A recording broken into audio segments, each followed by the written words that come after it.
তো ফিরতে ফিরতে 8:30 পার হয়ে যায়, প্রায় 8:45, কিন্তু তারপরেও যে মা চলো একটু তোমাকে ঘুরিয়ে আনি, কারণ আবার টেস্ট হওয়ার পর হয়তো 2-3 দিন পারবো না সেরকম।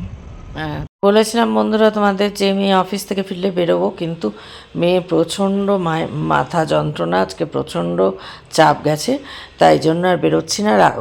ওর খাবার করে রাখছি কালকে সকালে, যেটা ও লাঞ্চে নিয়ে যাবে। সব ব্যাং মাথা থেকে বার করলাম, যা যা ইচ্ছা তাই কিছু করে একটা দেব, কোনো মাথা মুন্ডু নেই এই রান্নার। ফুলকপি, আলু আর ক্যাপসিকাম, পেঁয়াজ, টমেটো সব কিছু দিয়ে নেড়ে চেড়ে তার ওপর ডিম ভেঙে দিয়ে দেওয়া। এই বুঝতেই পারছো, একেবারেই আবোল তাবোল রান্না। রাতে খাওয়া দাওয়া করার আগে, শুতে যাওয়ার আগে আমি সমস্ত যা বাসন কোসন ছিল সব মেজে ঘষে একবারে রেডি করে রেখে দিচ্ছি।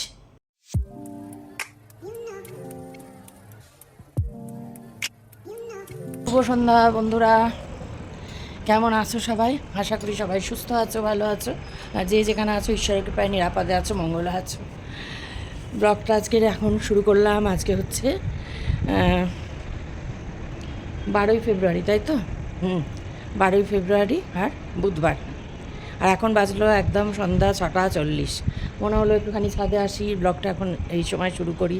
আজকে মেয়ে বলে গেছে, যেমন পরশু দিন বেরিয়েছিলাম, আজকে বলে গেছে যে এসে বেরোতেও পারি মেয়ের সঙ্গে, তাই ভাবলাম ব্লগটা এখন শুরু করে দিই। যদি বেরোই তাহলে তো কিছু শেয়ার করতে পারবো, আর যদি নাও বেরোই এটার কন্টিনিউশন কাল যাবে। ও তো ফিরতে ফিরতে 8:30 পার হয়ে যায়, প্রায় 9:45, কিন্তু তারপরেও যে মা চলো একটু তোমাকে ঘুরিয়ে আনি, কারণ আবার টেস্ট হওয়ার পর হয়তো 2-3 দিন পারবো না সেরকম।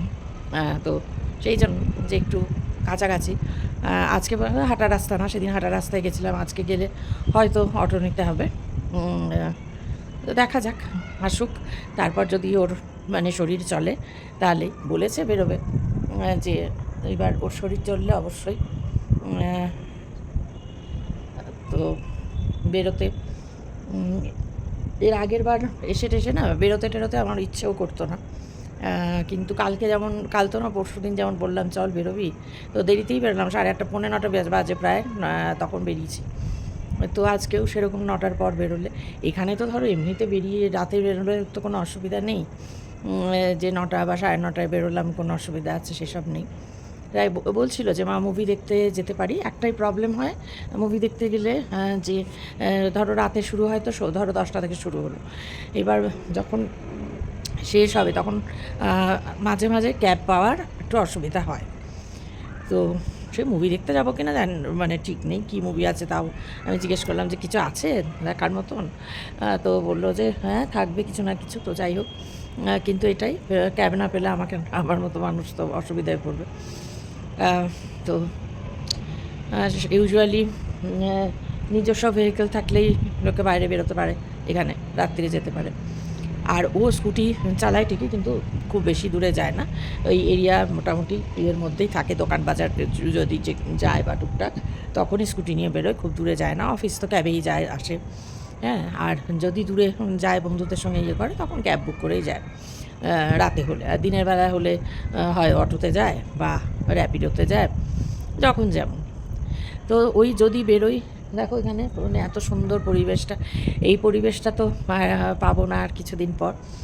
তো খুব বেশি এক্সটেন্ড করলেও, জানি না এক্সটেন্ড করলেও 28-এ ফিরে যাওয়ার ইয়ে রয়েছে, কারণ মার্চ মাসে মিস্টার চ্যাটার্জির 3rd মার্চ থেকে ওনার রমজানের ছুটি পড়বে, আবার এইচএসের সিটও পড়বে। যদিও এইচএসের ডিউটি ওনাকে ওভাবে যান স্কুলে সাইন করেন ডিউটি, তো এর আগের বছর, তার আগের বছরও দেখিনি ডিউটি ওইভাবে দিতে, ঘণ্টাখানেক থেকে চলে আসেন।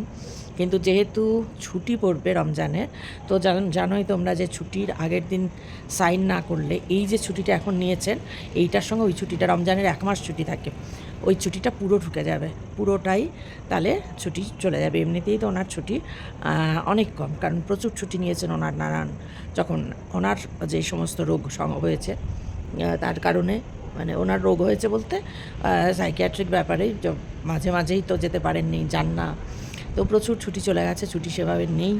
মেডিকেল এত বছর চাকরির পরও মেডিকেলও সেভাবে নেই। তো যাই হোক, সেই জন্য আর কি 2nd মার্চ সাইন করতেই হবে। তাই ওটা খুব বেশি হলে ম্যাক্স টু ম্যাক্স 28-এ বেরিয়ে যেতে হবে। উনি আরও আগে বলছিলেন।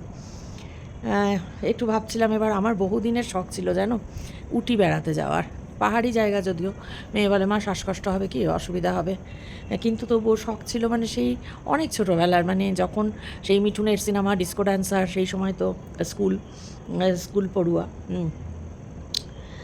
হ্যাঁ, ডিস্কো ড্যান্সার যখন রিলিজ করে তখন স্কুলে, টিভিতে যখন দেয় তখন কলেজে পড়ি। টিভিতে যখন দেখি, তো ওই যে মিঠুনের উটিতে হোটেল সেই যে ছিল, সেই উটিটা নামটা গেঁথে গেছিলো। খুব সুন্দর জায়গা সেটা, উটিটা যে তখন তো অত মানে ধারণা ছিল না কোথায় উটি বা কিছু। হ্যাঁ, তামিলনাড়ুতে এটা জানতাম, কিন্তু তার বেশি আর কিছু জানতাম না। তো মেয়ে অনেকবার গেছে, উটি ঘুরে এসছে। তো আমার খুব ইচ্ছা ছিল, তো বলছিল যে ঠিক আছে মা চলো উটিতে নিয়ে যাবো। ওর এক বাঙালি বন্ধু আছে, ও বলেছে একজন খুব ভালো ক্যাব ড্রাইভার আছে, মানে উইথ ড্রাইভার আর কি, সেই সব ঘুরিয়ে দেবে। তো এখন দেখা যাক, ইচ্ছে থাকলেই তো আর সব কিছু হয় না। ওর উইকডেজ যেতে পারবে না, ছুটি উইকেন্ডে। তো উইকেন্ডে 28 তারিখে আমরা ফিরে গেলে উইকেন্ড পাওয়া যাচ্ছে যাওয়ার মতো। এখন সব কিছুই দেখার। হ্যাঁ, যদি না হয় সেক্ষেত্রে মাইসোর হয়তো, বা আর কিছুই হলো না হয়তো, এমনি ওর বাবা তাগাদা দিচ্ছে ফিরে যাওয়ার। মোট কথা 28-এ ফিরলেও হবে, 1 তারিখে 1-2 তারিখ দুদিনই যেতে পারবেন স্কুলে। যদি 1 তারিখ নাও যান, পরিশ্রম করে তো একটুতেই মানে কাতর মানুষ, সারাদিনই শোয়া তোমরা দেখতেই পাও, সারাদিনই শুয়ে এখানে। তো তাহলে 2 তারিখে গিয়ে সাইন করতে পারবেন, সেইটার জন্য দেখা যাক কী করলে কী হয়। হ্যাঁ, তবে এখানে এসে ব্যাঙ্গালোর যতবার এসেছি কোথাও বেড়াতে যাইনি। বেড়াতে বলতে এরকম যেখানে দূরে একটু মাইসোর বা উটি বা অন্য কোথাও যাইনি। ওই বড়জোর মলে গেছি একদিন, মুভি দেখতে গেছি। ওই মলে যাওয়া মানে মুভি দেখতে যাওয়া, এই তার বেশি কিছু হয়নি। তো দেখা যাক, আর এবার শরীর কীরকম থাকে না থাকে সব কিছুর ওপরেই, কিন্তু ইচ্ছেটা আছে। তবে ইচ্ছে থাকলে উপায় হয়, এই কথাটাও আছে। এখন উপায়টা হবে কি না, বা উপায়টা হলেও সেই উপায়টা তার বাবা কার্যকরী করতে দেবে কি না, এটাই। তো যাই হোক, অনেকক্ষণ বকে ফেললাম তোমাদের সঙ্গে। চলো দেখি, যদি মেয়ে এসে বলে তাহলে একটু বেরোবো, আর নতুবা যেমন ঘরে আছি তাই যেমন কাটছে সেই রকমই কাটবে, কেমন? তো ঠিক আছে বন্ধুরা, সঙ্গে থাকো, যা হবে তখন দেখাবো। বন্ধুরা, তোমাদের বলেছিলাম যে মেয়ে অফিস থেকে এলে একটু বেরোবো, কিন্তু মেয়ের আজকে প্রচণ্ড মাথা যন্ত্রণা। আজকে সারাদিন প্রচণ্ড চাপ গেছে, মানে কোনো রকমে একটুখানি খাবারটা খেতে পেরেছে, তার বাইরে কিচ্ছু পারেনি। এবার ননস্টপ ওর এমনি মাইগ্রেনের সমস্যা আছে, আর সারাক্ষণ ল্যাপটপ নিয়ে, বুঝতেই পারছো, প্রচণ্ড মাথা যন্ত্রণা। ওই জন্য তাও বললো যে চলো মা। আমি বললাম না, তোর এই শরীর নিয়ে যেতে হবে না। তো যাই হোক, আমি এই খাবার বানাতে বসেছি। এই যে কাটাকুটি করছি, এটা হচ্ছে আগামীকাল সকালবেলায় ও কি খাবার নিয়ে যাবে, কারণ রাত্রিরে যা আছে তাতে ওর বাবার হয়ে যাবে। আর ও বললো যে মা আমরা কিছু একটা আনিয়ে নেব, মানে হালকা ফুলকা কিছু। তো এটা ওর জন্য করে রাখছি। কী যে করছে আমি নিজেও জানি না বন্ধুরা, মানে ছাই পাশ মাথা থেকে বেরোলো। হ্যাঁ, পেঁয়াজ তো কুচোচ্ছি, পেঁয়াজ টমেটো এসব তো কুচাবো, আলু কাটবো ছোটো করে, একটু ফুলকপিও ছোটো করে কাটবো, তারপরে ক্যাপসিকাম আছে সবুজ, তাছাড়া ইয়েলো, রেড বেল পেপার রয়েছে। হ্যাঁ, এই সমস্ত দিয়ে তারপরে কী যে ভজঘট করবো সেটা আমি নিজেই এখন জানি না। মানে বুঝেছো তো, মাথায় যখন যা তাল চাপে, যে এই রান্না যেটা করে দেবো সেটা আদৌ খেতে পারবে কি না তা কে বলবে। তো যাই হোক, তবুও রান্নাটা করে দেবো, ভাতও করে রেখে দেবো। তার কারণ সকালবেলায় উঠে জানোই, তখন উঠে ভাত টাত করতে অনেক অসুবিধা, তো সেই সমস্ত করে গুছিয়ে দেবো। তো যাই হোক, বেচারা একদম শুয়ে পড়েছে, মাথা যন্ত্রণা। খাবার খেয়ে স্যারিডান খাবে, এরকম মাঝে মাঝেই স্যারিডান খায়। তো এইগুলো তো খাওয়া তো ঠিক না, ধরো পেন কিলার, এই জাতীয়, কিন্তু কী করবে, মানে উপায় নেই। আর শুধু বলছে মা তুমি যা থেকে যাও, মা তুমি যেও না, মা আমি কি করে থাকবো। মানে আসলে কি, এখন তো একা, অনেক দিন পর, বেশ কয়েক বছর ওই বান্ধবীর সঙ্গে ছিল, এবার এখন একদম একা। এই ধরো অফিস থেকে ফিরবে, দরজা খুলে ঢুকবে, অন্ধকার ঘর, তারপরে এসে আলো জ্বালাবে, এই মাথা যন্ত্রণা, মানে একটু কিছু মুখে জল দেওয়ারও কেউ নেই, খাবার এগিয়ে দেওয়ারও কেউ নেই। তাই বারবার বলছে। এবার ওর বাবা তো যাওয়ার জন্য ব্যস্ত, কিন্তু ওর বাবার ব্যাপারটা কি জানো বন্ধুরা, ওর বাবার মানে ফিরে গিয়ে ওনার 3 তারিখ থেকে রমজানের ছুটি পড়ে যাবে, আবার 1 মাস টানা। হ্যাঁ, শুধু সাইন করবার জন্য। এই সাইনের ব্যাপারটা যদি না হতো, আর এই যদি একটু ঠিকঠাক লোক হতো যে নিজে গিয়ে করে না হয় আসি বা থেকেই ওখানেই থাকি। আমি মার্চ মাসটা থেকে এপ্রিলে চলে যেতাম, তাহলে ফার্স্টে একদম এপ্রিলে। আর না, সেটা পারবে না। তো শুধু শুধু গিয়ে কিন্তু 1 মাস ছুটি, এবং সেই 1 মাস আমার মানে নাকাল করে ছাড়বে, তোমরা তো জানোই।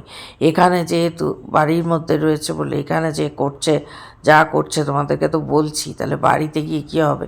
আর পুরো মানে মেয়ে ওটাই বলছে যে জাস্ট 2টো দিনের জন্য গোটা মাস ছুটি, আবার 1 মাস। হ্যাঁ, তো থেকে যাও বারবার বলছে, মা তুমি তুমি থেকে যাও, তুমি থেকে যাও। আর সে চিৎকার চেঁচামেচি আমাকে যা তা বলছে। হ্যাঁ, তো এবার কি নিজে যেতে পারবে না? দেখো, আমরা বলছি এয়ারপোর্টে পৌঁছে দিয়ে আসবো। আর হুইল চেয়ার থাকলে তো জানোই বন্ধুরা, হুইল চেয়ার কোনো সমস্যাই থাকে না, ওরাই সব কিছু করে দেয়। আর ওনার সঙ্গে তো আর ব্যাগ ট্যাগ সে থাকবে না কিছু সেরকম, যে সেটা নিয়ে ওনার সমস্যা না। আমি টিকিট দেখাতে পারবো না, আমি কিছুই পারবে না, অথচ আবার এত কথা শোনাতে পারবে। এটাই হচ্ছে মানে ওই, যে কিছু পারবে না তার তো চুপচাপ থাকা উচিত। আমি যদি কোনো কাজ না পারি, তাহলে আমি নিশ্চয়ই সেটা নিয়ে ফটর করবো না, তাই না? কিন্তু এনার হচ্ছে তাই, পারবও না, আবার আমি কিন্তু বলবো। তো এই ফিরে যেতে হবে ম্যাক্স টু ম্যাক্স 28 তারিখ পর্যন্তই পারবো, তারপরে 28 তারিখেই ফিরে যেতে হবে। তো সত্যি আমারও মনটা খারাপ হয়ে যাচ্ছে, কারণ মেয়েটা এরকম শরীরটা খারাপ নিয়ে অফিস থেকে ফিরে সারাদিন পর ক্লান্ত হয়ে এই যে খাবারটা পাচ্ছে রাত্রিবেলায়, ভাত বলো, রুটি বলো, যা বলো, গরম গরম পাচ্ছে, বা লাঞ্চে যে নিয়ে যেতে পারছে, এইসব তো কিছুই পারবে না। মানে সমস্তটাই নিজের। এবার সারাদিন অফিস করে এসে এরকম মাথা যন্ত্রণা থাকলে তখন কি কারোর পক্ষে সম্ভব? ইচ্ছা করে যে আবার নিজে কিছু রান্না করে নেয়। আর এরা তো এখনও এত এক্সপার্ট হয়ে যায়নি যে ঠিক আছে চলো, আমাদের যেমন এই যে রাত্রিবেলায় শরীর খারাপ হোক ভালো হোক, আমরা কিন্তু করে নিতে পারি, কারণ আমাদের এত দীর্ঘ বছরের মানে তো শুধু অভিজ্ঞতা বলবো না, শুধু অভিজ্ঞতা দিয়ে তো হয় না, দীর্ঘ বছর ধরে করে আসছি। তো সেই জন্য আমরা যেটা করতে পারবো, ওরা স্বাভাবিকভাবে করতে পারবে না। তো সেই কারণে আবারও সেই না খেতে পেয়ে থাকার মতো। বলবে যে না খেতে পাওয়া আবার কি? খেতে পাবে না কেন? খেতে পাবে, কিন্তু ওই বাইরের খাবার, সেই রেস্তোরাঁ থেকে এনে খাবার, সেই এই জিনিসগুলোই ঠিক না। কারণ এতেই কী হয়, ভেতরে ভেতরে শরীর খারাপ হয়ে যায়। বাইরের খাবার দিনের পর দিন, আর রেস্তোরাঁর খাবার জানোই তো, তেল ঝাল সব কিছুই। বন্ধুরা, তরকারি পাতি কাটা শেষ, এবার চলে এসেছি আবোল তাবোল রান্না নিয়ে। একদমই আবোল তাবোল রান্না, তোমরা দেখলেই বলবে যে এ কী সুদেষ্ণা, এ কী রান্না করলে দিদি, এ কী রান্না করলে। হ্যাঁ, কিন্তু আমার মনে হলো এইটুকু করে দিই, সঙ্গে খাবে। এই কপি দেখো ছোট ছোট করে কেটেছি, ফুলকপি আর আলু একদম ছোট ছোট করে কাটা। তো এইগুলো আগে একটুখানি ভেজে নিচ্ছি, ভাজা ভাজা করে নিচ্ছি, একটু হলুদ দিয়ে আর কাশ্মীরি লাল মির্চ দিয়ে একটুখানি ভাজা ভাজা করে নিচ্ছি। আর ওই যে কেটে রেখেছি পেঁয়াজ কুচানো, টমেটো কুচানো, ক্যাপসিকাম কুচানো, হ্যাঁ 3 রকমের ক্যাপসিকাম কুচানো, এই সমস্তগুলো দেব। দিয়ে মানে কী যে হবে আর কী না হবে সেটা আমিও বলতে পারছি না, তোমরা তো বলতে পারবেই না। তোমরা ভাববে কী বিচিত্র রান্না। সত্যি এইরকম রান্না যারা পাকা রাঁধুনি বা যারা শেফ, তারা তো অজ্ঞান হয়ে পড়ে যাবে আমার এই রান্না দেখলে। তো যাই হোক, ওই red bell pepper, yellow bell pepper থাকায় আর ক্যাপসিকাম থাকায় বেশ মানে রং বেরঙের একটা ব্যাপার, দেখতে ভালো। শুধু দেখনদারি দিয়ে তো হবে না বন্ধুরা, খেতেও তো স্বাদ লাগতে হবে, তাই না বলো? তো দেখি এবার সবজিগুলো মচলো কি না, নরম হলো কি না। হ্যাঁ, সবজিগুলো নরম হয়ে গেছে। তো একটু উল্টে পাল্টে দিলাম। এবার একটুখানি মাঝখানে সর্ষের তেল দেব। হ্যাঁ, এই দেখো পুকুর বানিয়েছি। এইবার তেল দেব, তেলের মধ্যে কি ভাসবে? তেলের মধ্যে ভাসবে, দাঁড়াও আনতে যাচ্ছি, গোল গোল নৌকো। এই যে ডিম ভেঙে এর মধ্যে দিয়ে দিলাম।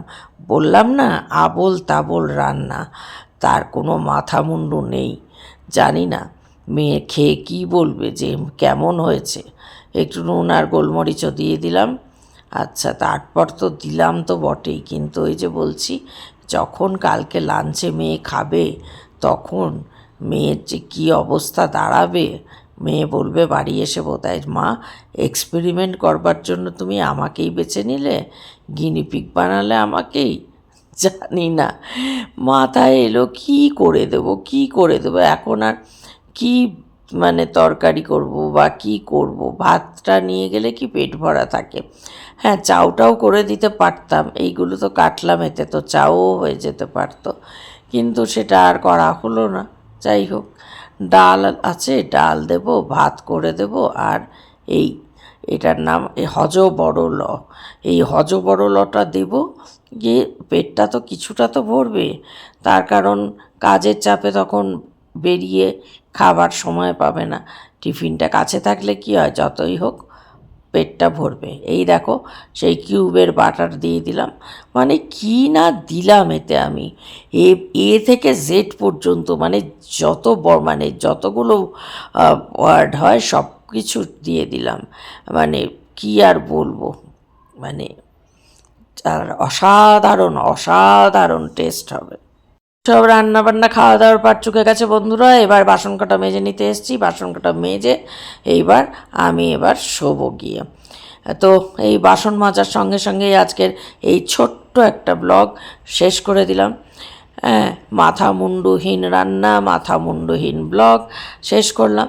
তবুও এই মাথা মুন্ডুহীন রান্নাটা দেখে তোমাদের কীরকম লাগলো সেটা অবশ্যই কমেন্ট করে জানিও। আর ইচ্ছে না থাকলেও একটা লাইক দিয়ে দিও এই হজবরল রান্না দেখে। নতুন বন্ধু যারা এখনও চ্যানেলটা সাবস্ক্রাইব করোনি, ঝটপট চ্যানেলটা সাবস্ক্রাইব করে চলে এসো আমার পরিবারে। তো ঠিক আছে বন্ধুরা, আজকের মতন গুড নাইট, শুভরাত্রি। দেখা হচ্ছে নতুন একটা ব্লগের সঙ্গে। ততক্ষণ সবাই খুব খুব ভালো থাকো, সুস্থ থাকো, নিরাপদে থাকো, আর আমার এই আবোল তাবোল ব্লগগুলো দেখতে থাকো। খুব ভালো থেকো বন্ধুরা। আবারও বলি গুড নাইট, শুভরাত্রি।